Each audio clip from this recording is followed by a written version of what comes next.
안녕하세요. 멀쩡한 직장 잘 다니다가 개인 사업을 시작했고, 이제서야 겨우 제자리를 다시 잡아 먹고 살만해진 30대 후반의 여자입니다. 욕심 많은 시댁에 재수 없는 남편과 이혼해서 보란듯이 복수해주게 된 저의 이야기를 하러 찾아왔어요. 제가 장사를 처음 시작하게 된 건 제 어릴 적 친구 때문이었습니다. 과거에 입시 준비하면서 엄청 친하게 지냈던 친구가 하나 있어요. 저랑 공부를 비슷비슷하게 하는 친구였다 보니 대학도 비슷한 곳에 진학하게 되었습니다. 그런데 그 친구가 대학 들어간 지 얼마 지나지 않아서 유학길에 올랐어요. 연락을 자주 주고받긴 했지만 시차도 있고 서로 바쁘기도 하다 보니 점점 생사 정도만 알고 지내는 사이가 되었죠. 그렇게 대학 졸업하고 저는 취직까지 성공해 알만한 사람은 전부 알법한 그런 회사에 들어가게 되었습니다. 학교 다닐 때도 바빠서 연락이 힘들었는데 취직까지 했으니 그 후론 정말 그 친구와 연락 한 통 나눌 여유조차 사라졌지요. 그렇게 직장 생활 3년 차를 넘기고 있을 무렵 미국으로 유학 갔던 그 친구한테서 연락이 왔어요. 자기가 얼마 전에 한국 돌아와서 창업을 했는데 한번 놀러 오라고요. 한국 돌아와서도 오픈 준비한다고 정신없이 바빠서 연락할 겨를이 없었는데 가게 오픈한 만큼 이제 시간적으로 여유가 많다면서 오랜만에 얼굴 좀 보자고 유학 떠난 뒤로 그나마 친구라고 연락하고 지냈던 게 저밖에 없더라며 꼭 좀 와달라고 부탁을 해왔습니다. 친구가 한다는 가게 위치도 엄청 애매한 곳에 있었어요. 접근성은 나쁘지 않은 편이었는데 주변에 상권이라고는 하나도 없는 그런 곳이었습니다. 그런데 매장 앞에 도착하니 주차장은 차로 꽉 차 있고 가게 앞은 줄을 기다리는 손님들로 인산이네였어요. 제 눈을 믿을 수가 없었죠. 당연히 내놓으라 하는 이공계 들어가서 해외 유학까지 마치고 왔으니 당연히 IT 관련된 큰 회사로 취직을 할 줄 알았던 친구가 앞치마를 메고 음식 만드는데 여념이 없으니 그 광경도 참 새롭더군요. 친구는 자기도 가게가 이만큼 바쁠 줄 몰랐다며 놀러 오라고 해놓고 신경도 못 써줘서 저한테 미안하다고 몇 번을 사과하는데 그래도 제가 나름 일머리도 있는 편이고 따라하는 건 금방 배우는 타입이었다 보니 친구한테 그럴 게 아니고 내가 할 수 있는 건 도와주겠다 말하고 그날 하루 아예 일을 도와줬습니다. 줄이 워낙에 길었다 보니 점심시간이 훨씬 지난 4시가 돼서야 손님이 빠지기 시작했어요. 정신없이 바빠서 그랬나 시간도 그만큼 빨리 흐르더군요. 그리고 그때 바로 이거다 하는 생각이 들었습니다. 그때 한참 딱딱한 회사 문화의 염증을 느끼고 있던 시기이기도 했거든요.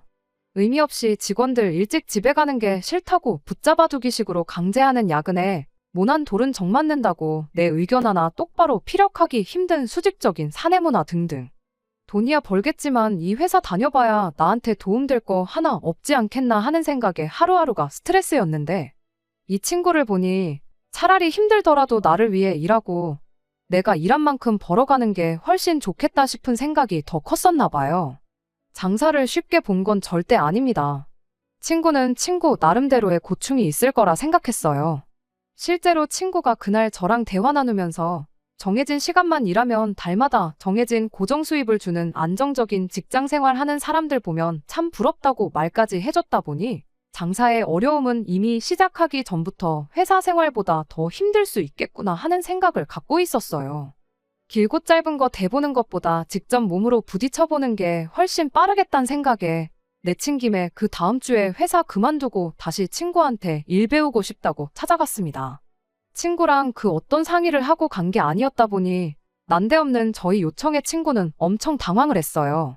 그도 그럴 게 일손이 부족한 건 사실이지만 당장은 아르바이트를 뽑았으면 되는 건데 굳이 친구이기까지 한 저를 쓰는 게 업주 입장에서는 참 부담스러웠겠지요. 그래서 솔직하게 말했어요. 나도 너처럼 내 가게를 갖고 싶다고 다만 아는 것도 없고 뭐부터 시작해야 할지도 모르니 그냥 밑바닥부터 배우고 싶어서 찾아온 거라고요. 돈 같은 거 안 줘도 되니 차근차근 하나씩 알려만 달라고 했습니다. 제가 진심인 게 느껴졌던 건지 친구도 알겠다고 했고 그렇게 친구 밑에서 딱 1년을 일을 하게 되었습니다. 생각보다 월급도 넉넉하게 챙겨줬고 친구가 자기가 배워온 모든 걸 저한테 전수를 해줬어요. 그뿐만이 아니라 메뉴 레시피까지 전부 저한테 알려줬고 마지막에 가선 저한테 엄청난 제안까지 해줬습니다. 어디에다가 가게를 차리던 간판이며 이런 거 다 그대로 써도 괜찮다고요. 자기 가게는 이미 인터넷에 홍보도 많이 된 상태고 하니 원한다면 간판도 그대로 사용해도 좋다고 말이죠. 게다가 상호명을 사용하는 데 있어서도 그 어떤 로열티도 받을 생각 없고 추가적으로 지점을 내서 체인 사업을 할 생각도 없으니 그런 부분도 걱정 말라고 하더라고요. 정말 몸둘바를 모를 정도로 너무 고마운 제안이었죠. 친구 딴에도 저한테 고마웠던 게 많았나 봐요. 친구 또한 유학까지 다녀와서 미국에서 세계 굴지의 기업에 취직까지 했는데 그 자리 마다하고 일을 배워 한국까지 돌아와서 차린 가게랍니다. 다들 자기한테 미쳤다고 손가락질하기 바빴는데 딱 저 한 명 자기 가능성을 알아봐 준 게 저라고요. 게다가 멀쩡히 다니던 회사 그만두고 자기를 찾아와 주기까지 한 게 어떤 면으로는 참 고마웠다면서요. 아무튼 그렇게 일을 배워나온 저는 회사 근처에서 혼자 지내고 있던 집 전세 계약이 끝남과 동시에 보증금 돌려받아 그 길로 고향으로 돌아왔습니다. 집에 회사를 그만뒀다는 사실을 알린 적 없다 보니 회사 그만두고 장사할 생각이라며 찾아온 저를 두고 저희 부모님께서도 제정신이냐고 뭐라 한마디 하셨죠. 하지만 저는 어느 정도 이 장사에 대한 확신이 있었다 보니 역으로 부모님을 설득할 수 있었습니다. 저희 부모님께서도 적성에 안 맞는 걸 직장이라고 붙들고 있는 것보다 자기한테 맞는 일 찾아서 하는 게 오히려 나을 수도 있다며 이내 제 결정을 응원해주기 시작하셨어요. 그렇게 역으로 부모님께 제가 가게를 여는데 모자란 만큼을 지원받을 수 있었습니다. 아무래도 이쪽 동네가 서울 경기권만큼 인구가 많은 지역은 아니다 보니 친구처럼 접근성 좋은 곳에 사람들이 알아서 찾아오도록 가게를 차리는 것보다 유동인구가 많은 곳에 가게를 차리는 게 맞겠다 싶었어요. 운 좋게 주거단지가 밀집한 동네에 지하철역도 가까운 곳에 자리를 하나 얻게 되어 거기에 가게를 오픈하게 되었습니다. 친구 말처럼 가게 이름 자체가 인터넷에서 워낙에 유명했다 보니 가게가 자리를 잡는 데까지는 그렇게 오랜 시간이 걸리지 않았습니다. 실제로 친구가 다른 지점을 열지 않겠다는 약속도 지켜주었어요. 인터넷에서 화제인 가게이니만큼 여러 군데서 5만 가지 제안이 다 왔었나 봅니다. 투자해 줄 테니 체인 사업을 해보자는 사람들부터 시작해서 백화점 식품관에서도 협업 제안이 왔었다고 해요. 돈을 훨씬 많이 벌 수 있는 제안들이었는데 친구는 혹시나 그게 제 가게 매출에 영향을 줄 수도 있겠다 싶어서 딱 잘라 그 제안을 거절했답니다. 그런 친구의 배려에도 불구하고 제 가게가 친구 가게와 비교해보면 돈을 쓸어 담는다고 할 만큼 장사가 잘 되지는 않았어요. 회사 다닐 때 월급하고 비교하면 조금 더 잘 버는 수준이긴 했지만 아무래도 내 장사다 보니 신경 쓸 것도 너무 많고 여러모로 아쉬운 점이 많았습니다. 그래도 장사가 어느 정도 자리를 잡고 나서는 직원 2명 쓰고 그러다 보니까 시간적으로 여유가 조금 생기더라고요. 그러다 만난 사람이 남편이었지요. 나이가 있었다 보니 연애를 시작하고 결혼까지 가는데 1년 정도의 시간밖에 걸리지 않았습니다. 남편은 어떻게 보면 저랑은 정반대의 사람이었어요. 얽매이는 게 싫어서 직장 생활에 염증을 느꼈던 저와는 다르게 남편은 자기가 다니는 회사에 자부심까지 가지고 있는 그런 사람이었습니다. 의미 없는 야근도 너무 싫었고 까라면 까라는 수직적인 구조도 싫었는데 남편은 반대로 회사가 시키지도 않아도 자처해서 야근을 하고 밖에 나가서는 우리 사장님이 참 대단하신 분이다.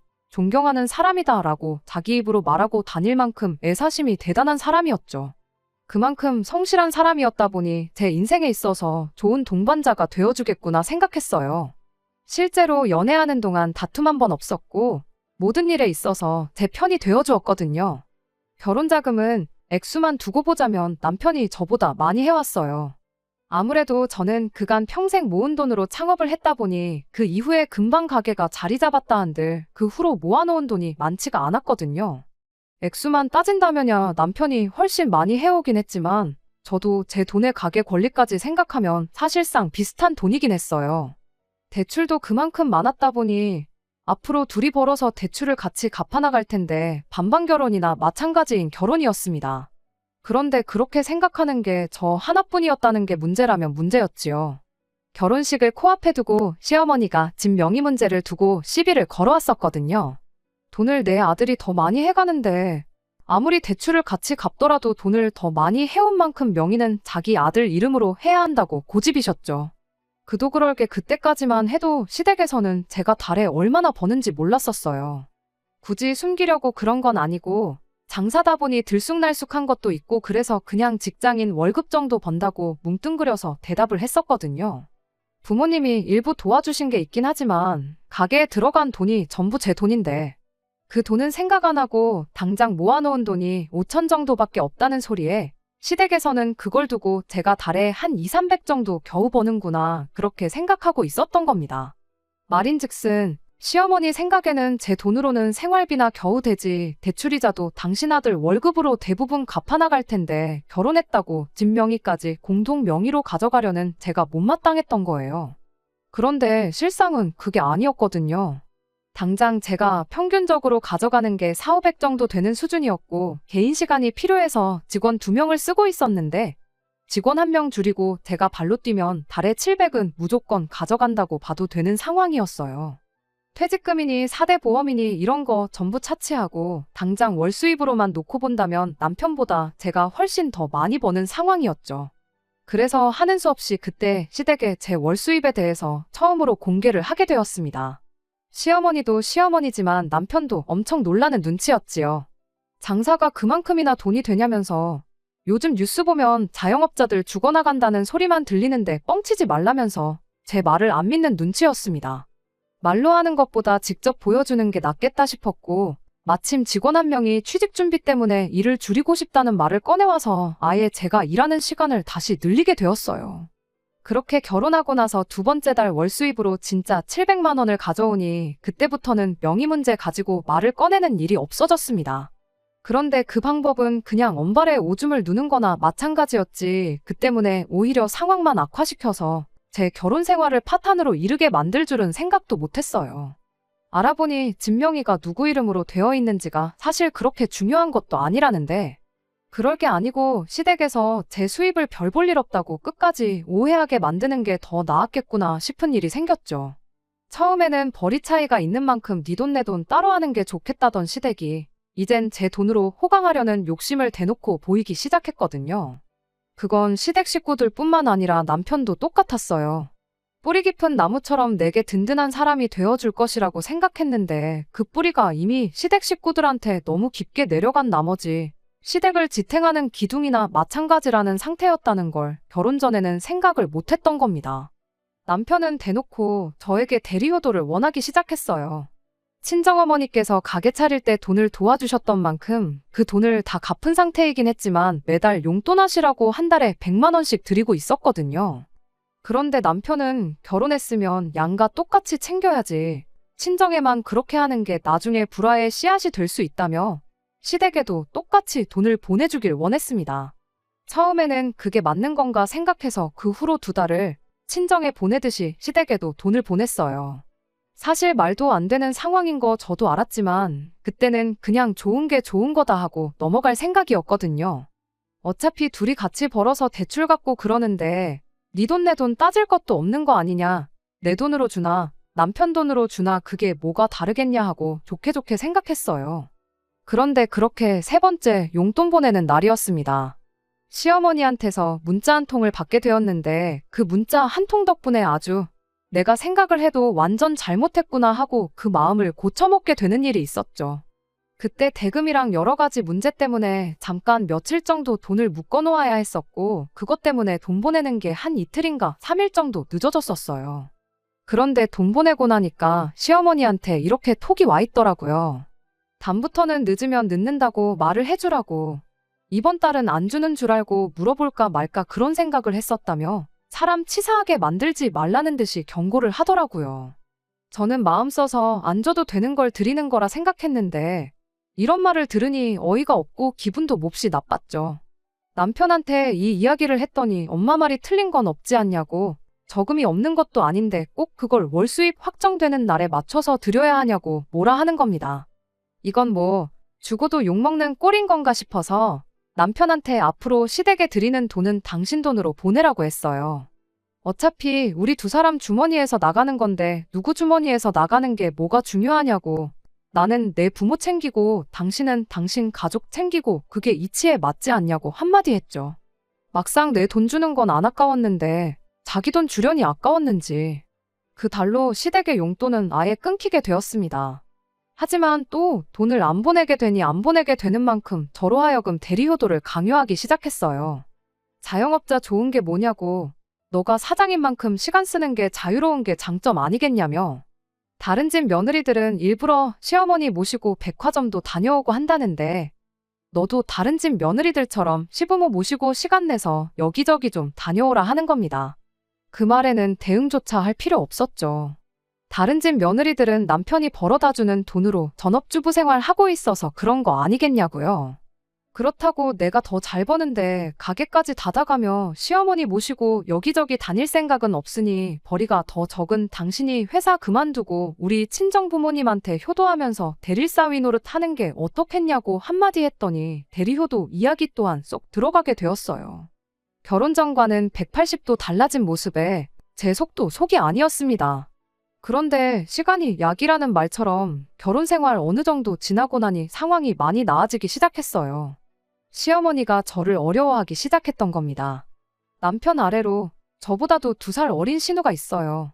신우가 참 요즘 사람들 안 좋은 점이라고 하는 건 다 갖고 있다고 해도 무방할 정도로 책임감 없고 끈기도 없고 꿈도 없는 그런 사람입니다. 그런 만큼 시어머니한테 신우는 아픈 손가락 같은 존재였어요. 어떻게 겨우 대학 보내놨더니 하라는 공부는 안 하고 놀러만 다니고 사고만 치고 다니다가 결국 적성에 안 맞는다고 대학교를 자퇴하게 되었고 이후로도 일은 똑바로 안 하고 놀러 다니는 데만 혈안인 그런 사람이었습니다. 남편이며 시부모님 인맥을 총동원해서 취직을 시켜놓아도 반년 다니면 정말 잘 다녔다고 할 정도로 금방 그만두기 일쑤였고요. 그런 게 하도 반복되다 보니 나중에 가선 이력서를 써서 보내도 면접 보러 오라는 연락 한 통 없이 서류에서부터 탈락하기 시작해서 신우가 가질 수 있는 직장이라곤 아르바이트 자리 정도밖에 없었어요. 나이 먹으면 정신 차리겠거니 생각했는데 오히려 시간이 지날수록 상태만 악화되고 있는 그런 상태였고 시어머니 입장에서는 그래도 소중한 딸인 신우가 마지막으로 직장이나마 가질 수 있는 게 제 가게뿐이라는 생각을 갖기 시작한 겁니다. 그래서 그 덕에 언젠가부터 시어머니가 저를 어려워하기 시작했고 남편 또한 제 눈치를 많이 보기 시작했어요. 그렇다고 해서 제가 신우를 제 가게의 직원으로 채용할 생각은 없었습니다. 잘하는 사람을 뽑아놓아도 모자랄 판에 그런 책임감 없는 사람을 일부러 멀쩡히 잘 일하고 있는 직원들 시간까지 빼가면서 신우를 써줄 이유가 하나도 없었던 거죠. 그러던 중 시어머니가 신우랑 같이 해서 저를 찾아왔어요.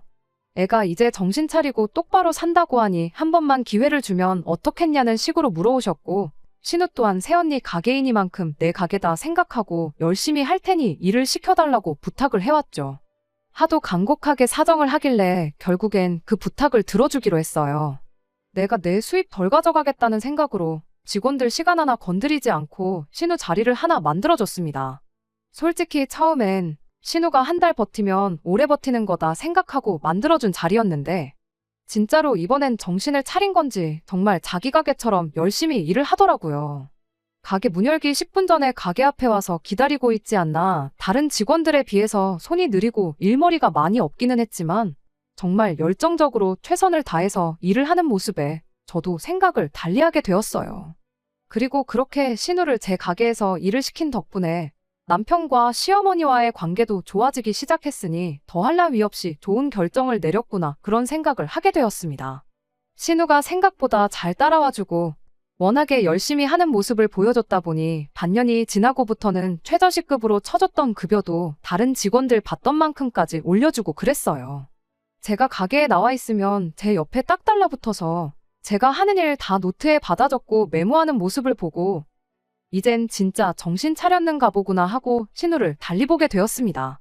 그런데 그렇게 1년이 더 지나서 신우가 갑자기 일을 그만두겠다는 의사를 전해왔습니다.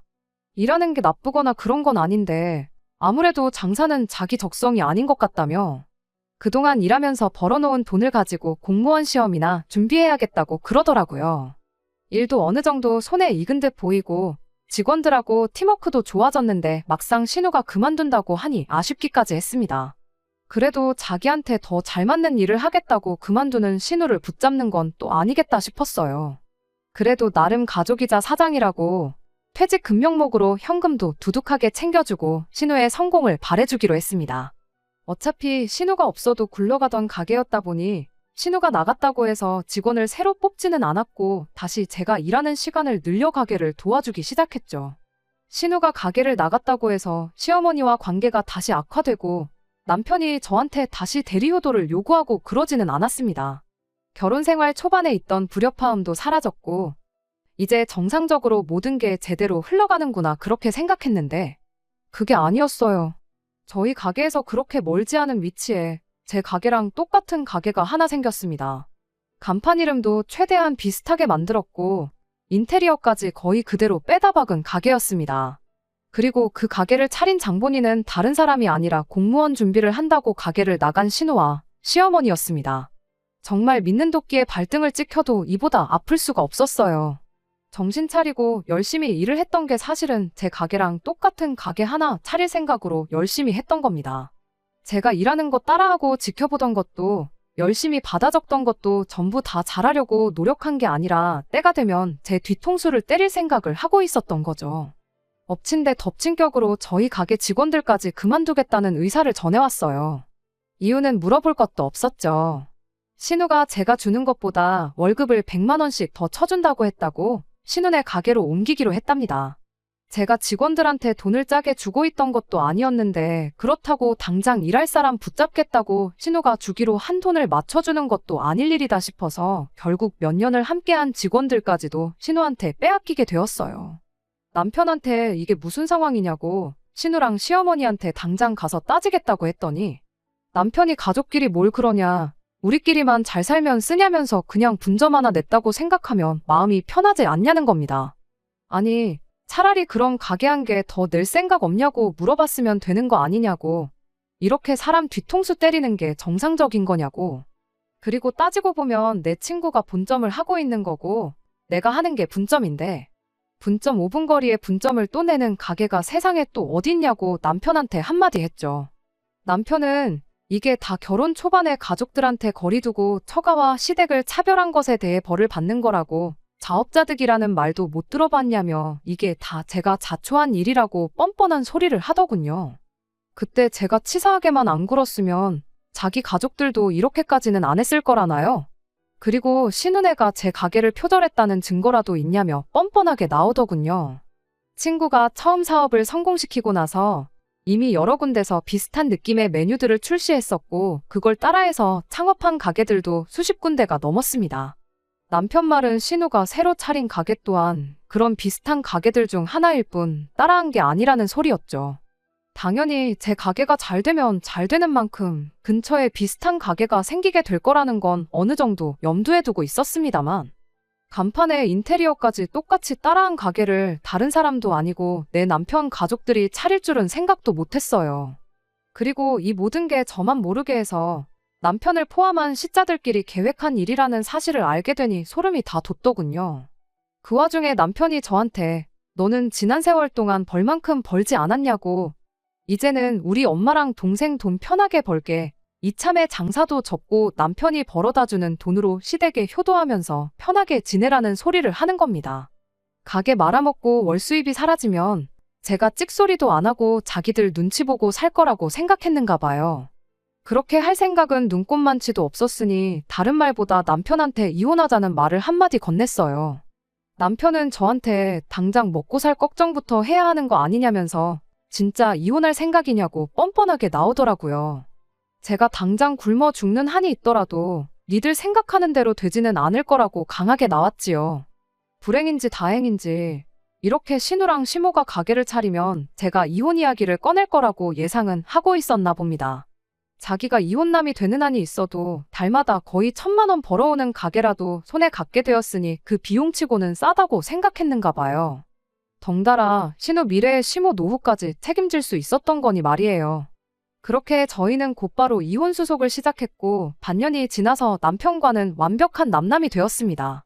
직원도 없고 이혼하면서 이래저래 준비할 것도 많아서 혼자 힘으로 가게 운영하는 게 정말 힘들었어요. 하지만 죽으라는 법만은 없었습니다. 친정어머니께서 가게 일을 도와주기 시작했고 저도 더 열심히 가게에 나가서 일을 하기 시작했어요. 하지만 눈에 띄게 떨어진 손님과 매출은 굳이 포수기를 보지 않아도 알 수 있을 정도로 타격이 컸습니다. 더 좋은 위치에 더 넓고 더 깨끗한 가게가 새로 생겼는데 손님들 입장에선 신우 가게를 두고 제 가게에 올 이유가 하나도 없었습니다. 심지어 직원들까지 다 저희 가게에서 일하던 사람들인데 손님들 입장에선 진짜로 장사가 잘 돼서 근처 넓은 가게로 가게를 옮겼구나 생각했었나 봐요. 그래도 아랑곳하지 않고 그렇게 열심히 했죠. 그런데 남편과 이혼을 하고 난 뒤로 언젠가부터 눈에 띄게 매출이 회복되고 있는 느낌이 들기 시작했습니다. 알고 봤더니 이 사실을 알게 된 제 친구가 저 모르게 인터넷에 표절 매장이라고 신우 가게 사진까지 찍어서 포스팅을 해준 거예요. 그리고 동네에서도 가게 자주 오던 단골 손님들 몇 분이 이런 저와 신우의 얽힌 비하인드 스토리를 알아내게 되었고, 그게 또 동네에 소문을 타서 신우 가게로 빼앗겼던 손님들이 다시 저희 가게로 돌아오기 시작한 거였죠. 그 와중에 신우가 빼갔던 2명의 직원들이 다시 저를 찾아왔어요. 다시 돌아오고 싶다더군요.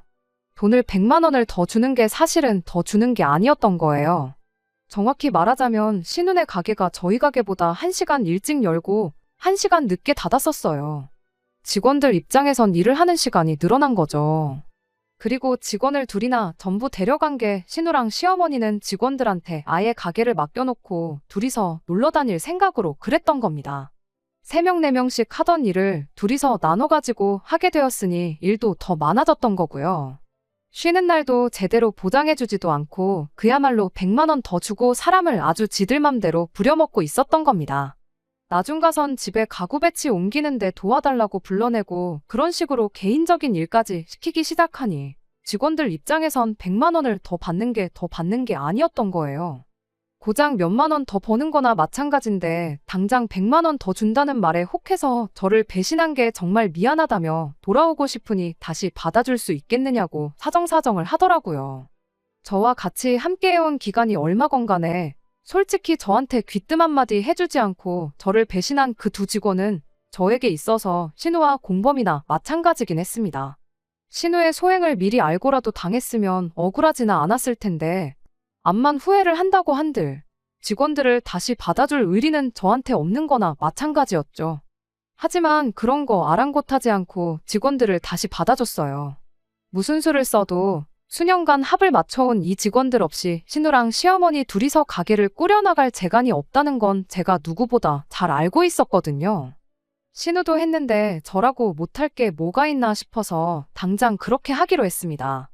그렇게 주문한 음식도 제때 못 내주는 신우네 가게는 점점 손님이 떨어지기 시작했어요. 거기에 엎친 데 덮친 격으로 동네방네 신우의 만행에 대한 소문이 일파만파 커지기 시작했습니다. 줄어든 매출은 금세 회복되기 시작했고 듣자 하니 신우네 가게는 파리만 날려서 매일같이 주방에서는 신우와 시모가 말다툼만 하고 있다는 이야기까지 들려왔어요. 그러던 중 얼마 전 친구한테서 서로 2 가게 정리하고 서울 한복판에다가 엄청 크게 가게를 하나 같이 열면 어떻겠냐는 제안을 받았습니다. 유동인구가 몇 배나 많은 만큼 아마 모르긴 몰라도 지금 버는 돈의 몇 배는 벌게 될 거라면서 말이죠. 저는 그 제안을 흔쾌히 받아들였어요. 어차피 이혼한 남편과 그 신우랑 시모 때문에 정이 떨어질 만큼 떨어져서 같은 동네에서 계속 살고 싶은 마음이라곤 쥐뿔도 없었거든요. 대신 제 가게는 조금 나중에 정리기로 했어요. 조금만 더 하면 신우가 차린 그 가게 망하는 꼴을 볼 것 같은데 괜히 내 가게 정리해서 신우네 되살아나는 꼴은 보고 싶지 않았거든요. 그렇게 가게 준비하면서 서울과 고향을 오며 가며 하며 처음 가게를 열었을 때보다 더 열심히 지난 몇 개월을 보냈습니다. 그리고 서울의 가게가 오픈함과 동시에 신우네 가게가 결국 버티지 못하고 문을 닫게 되었습니다. 그렇게 제 가게도 정리를 하게 되었어요. 가게는 직원 중 1명이 인수를 해서 새로운 가게로 새로 차리기로 했고 다른 직원 1명은 저를 따라와 서울로 올라와서 같이 일을 하기로 되었습니다. 친구의 예상대로 서울의 새로 연 가게는 정말이지 그야말로 대박이었습니다. 접근성이 더 좋아진 만큼 소문도 더 빨리 퍼지게 돼서 지금은 평일 대낮에도 손님들이 가게를 둘러쌀 만큼 줄을 서야 할 정도로 장사가 잘 되고 있어요. 이렇게 더 성공한 저를 보고 남편이며 시모며 신우가 얼마나 배 아파할지 생각하면 잠을 안 자도 쌩쌩하고 안 먹어도 배가 다 부를 정도입니다. 그리고 한편으로는 이런 생각도 들어요. 신우랑 시모가 욕심내지 않고 신우를 제 밑에서 계속 일하게 시켰다면 아마 모르긴 몰라도 제가 이렇게 서울에 올라오면서 신우한테 가게 권리를 전부 넘기고 왔을지도 모른다는 걸요. 아니면 동업자 대우로 신우랑 같이 서울로 올라왔을 수도 있고요. 욕심 조금만 덜 부렸어도 평생 먹고 살 걱정은 없게 만들어줄 수 있었을 텐데. 제 욕심에 쫄딱 망해버린 시댁 보니까 남편 말 맞다나 자업자득이라는 말이 괜히 있는 말이 아니구나 싶네요. 끝까지 들어주셔서 감사합니다. 오늘의 사연은 여기까지입니다. 구독과 좋아요, 알람 설정 부탁드리고 더 좋은 사연으로 다시 찾아뵙겠습니다. 감사합니다.